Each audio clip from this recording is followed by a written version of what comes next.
పశ్చిమ మధ్య బంగాళాఖాతంలో ఏర్పడిన వాయుగుండం తుఫానుగా మారింది. ఉత్తర ఈశాన్య దిశగా కదులుతోంది. ఆదివారం ఉదయానికి తీవ్ర తుఫానుగా మారే అవకాశాలు కనిపిస్తున్నాయి. ఇప్పటికే తీర ప్రాంతంలో 50 నుంచి 70 కిలోమీటర్ల వేగంతో తీవ్ర గాలులు వీస్తున్నాయి.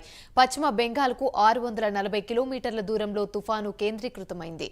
బంగాళాఖాతంలో ఏర్పడిన ఈ తుఫానుకు రెమాల్గా నామకరణం చేశారు.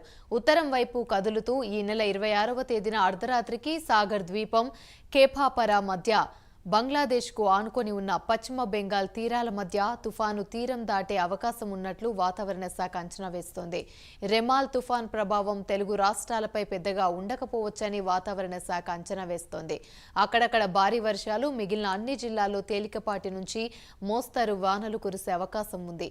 తుఫాను తీరం వైపు వేగంగా దూసుకొస్తుండటంతో గంటకు 70 కిలోమీటర్ల వేగంతో తీవ్ర గాలులు వీచే అవకాశం ఉంది. దీంతో అన్ని పోర్టుల్లో ప్రమాద హెచ్చరికలు జారీ చేసినట్లు విశాఖ వాతావరణ శాఖ అధికారి డాక్టర్ సునంద తెలిపారు.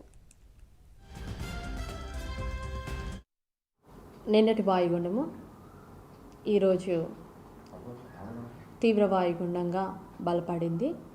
ఇది ప్రస్తుతం తూర్పు మధ్య బంగాళాఖాతంలో కొనసాగుతుంది. రానున్న మరికొన్ని గంటల్లో కూడా ఇది మరింత దాని యొక్క తీవ్రత పెరిగి తుఫానుగా మారే అవకాశం ఉంది. ఇంకా ఇది తీవ్ర తుఫానుగా కొనసాగుతున్న పరిస్థితి ఉంది. అయితే ఇది ఉత్తర ఈశాన్య దిశగా కదులుతూ ఉంది.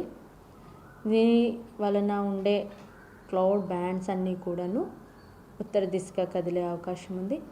ఇప్పటికే పశ్చిమ మధ్య బంగాళాఖాతము అలాగే తూర్పు మధ్య బంగాళాఖాతంలో అంతా కూడాను డాన్స్ క్లౌడ్ మాస్ అనేది ఉండడం జరుగుతుంది. ఔటర్ బ్యాండ్స్ అనేవి మన కోస్తా ఆంధ్రాని టచ్ అవుతున్న కారణం చేత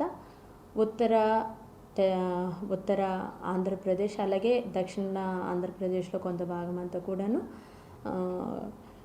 రాయలసీమలో ఉన్నటువంటి కొన్ని భాగాల్లో క్లౌడీగా ఉంది. దీని ప్రభావం వలన ఈరోజు అక్కడ డాన్స్ క్లౌడ్ మాస్ కనుక ల్యాండ్ మీదకి వచ్చినట్లయితే అక్కడక్కడ తేలిక వర్షాలు ఎక్కువ చోట్ల ఉంటాయి. 1 లేదా 2 చోట్ల మోస్తరు నుంచి భారీ వర్షం ఉండే అవకాశం ఉంది. సో అదర్వైజ్ క్లౌడీగా ఉండి 1 or 2 ప్లేసెస్లో తేలిక నుంచి మోస్తరు వర్షం అయితే ఉండే అవకాశం అయితే ఉంది. నిన్నటి వాయుగుండము ఈరోజు